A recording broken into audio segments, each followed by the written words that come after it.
नमस्कार, मी संतोष मोरे. आपण पाहताय मुंबई आउटलुक. निवडणूक आयोगाने आचारसंहिता लागू केल्यानंतर सर्वच राजकीय पक्षांकडून निवडणुकीच्या तयारीकरिता वेग आलेला आहे.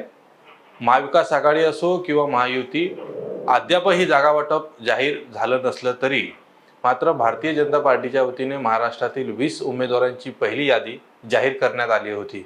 ही यादी निवडणूक आयोगाचा कार्यक्रम जाहीर होण्यापूर्वी जाहीर करण्यात आली होती. मात्र तरी देखील महायुतीतील इतर दोन महत्त्वाचे दोन घटक पक्ष आहेत, प्रामुख्याने शिवसेना शिंदे गट आणि राष्ट्रवादी अजित पवार गट, यांच्या संदर्भात जागा वाटपाचा अद्यापही महायुतीमध्ये जो जागा वाटपाचा तिढा आहे हा अद्यापही कायम आहे. मात्र दुसरीकडे हीच परिस्थिती असताना महाविकास आघाडीत देखील अशीच परिस्थिती आहे.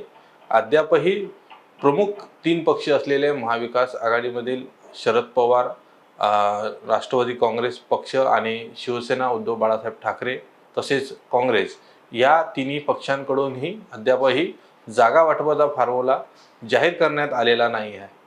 वारंवार आज सकाळी संजय राऊत यांनी देखील म्हटलेलं आहे की जागा वाटपासंदर्भात महाविकास आघाडीची सर्व चर्चा झालेली आहे आणि जागा वाटपाचा जो फॉर्म्युला आहे हा देखील ठरलेला आहे. परंतु अधिकृतरित्या अद्यापही ह्या संदर्भात तिन्ही पक्षांकडून संयुक्त पत्रकार परिषद घेऊन जाहीर करण्यात आले नसले तरी मिळालेल्या सूत्रांच्या माहितीनुसार महाविकास आघाडीचा जो फॉर्म्युला असणार आहे यामध्ये 22, 16 आणि 10 असं एकंदरीत हे सूत्र ठरलेलं आहे. मात्र हे सूत्र ठरलं असलं तरी यामध्ये जे महत्त्वाचा जो फॅक्टर जे आगामी 2024च्या लोकसभा निवडणुकीमध्ये ठरणार आहे तो म्हणजे प्रकाश आंबेडकर यांना कुठल्याही या फॉर्म्युल्यामध्ये स्थान देण्यात आलेलं नाही आहे. परंतु जर प्रकाश आंबेडकर यांच्यासोबत अद्यापही बोलणी सुरू आहे. काल इंडिया आघाडीची जी शिवतीर्थावर जी महत्त्वाची जी सभा पार पडली, या सभेला देखील प्रकाश आंबेडकर उपस्थित होते. मात्र ते उपस्थित असताना देखील त्यांनी एक वाक्य जे म्हटलेलं होतं त्यामुळं महाविकास आघाडीमध्ये प्रकाश आंबेडकर येणार नाही हे कुठेतरी त्या वाक्याला संकेत देणारं होतं. त्यांना म्हटलं होतं की भविष्यात जरी आपण एकत्र लढू शकलो नसलो तरी मात्र या जे अदृश्य शक्ती आणि भारतीय जनता पार्टी आणि RSSच्या विरोधात एकजुटीनं आपण लढू असं म्हटलं. त्यामुळंच कुठेतरी प्रकाश आंबेडकरांना जे महाविकास आघाडीकडून जो 4 जागेचा जो फॉर्म्युला देण्यात आलेला आहे हा कुठेतरी असमाधानकारक आहे. तो कुठेतरी प्रकाश आंबेडकर यांना मान्य नाही आहे असंच या सर्वातून दिसते. मात्र ज्या 22, 16 आणि 10चा जो फॉर्म्युला आहे यावर देखील काँग्रेसमध्ये अंतर्गत मतभेद, त्याच प्रकारे उद्धव ठाकरे गटांमध्ये देखील मतभेद वारंवार समोर येत आहे. विशेषतः राष्ट्रवादी काँग्रेस ज्याप्रमाणे 10 जागा लढवणार आहे त्यामध्ये बारामती, माढा आणि अशा शिरूर अशा अनेक ह्या जागांचा समावेश आहे. मात्र खरी महाविकास आघाडीमध्ये जागा वाटपाची चौरस जी पाहायला मिळत आहे ती शिवसेना आणि काँग्रेसमध्ये. काँग्रेस आणि शिवसेनेमध्ये जरी जागा वाटपाचा फॉर्म्युला झाला असल्याचं असं आपल्याला सूत्रांकडून माहिती मिळत आहे, परंतु अनेक जागांवर अद्यापही जे तोडगा निघणं बाकी आहे. त्यातून प्रामुख्याने महत्त्वाचं आहे तो म्हणजे सांगलीमध्ये काँग्रेसचे जे माजी मंत्री आहे विश्वजित कदम यांचा बालेकिल्ला मानला जातो. काँग्रेसचा हा अनेक वर्षांपासून स्वतंत्र काळापासून हा बालेकिल्ला मानला जातो.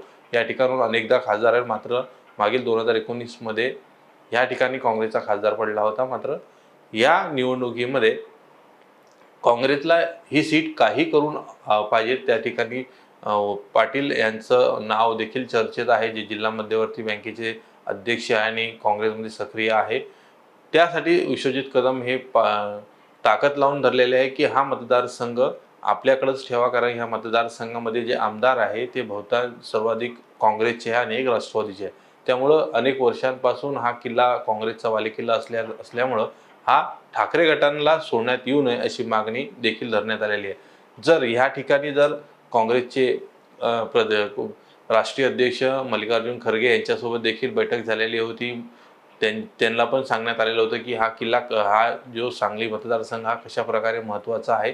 त्यामुळं ही जी लढत आहे ही प्रामुख्याने ह्या जागेसाठी ठाकरे आणि काँग्रेसमध्ये जे सुरू आहे, कारण की ठाकरे गटांमध्ये डबल केसरी चंद्रकांत पाटील, चंद्रकांत अहिर हे या ठिकाणी उमेदवार म्हणून असणार आहे. त्यांना काही दिवसापूर्वीच पक्षामध्ये शिवसेना उद्धव ठाकरे बाळासाहेब ठाकरे पक्षामध्ये प्रवेश केला होता.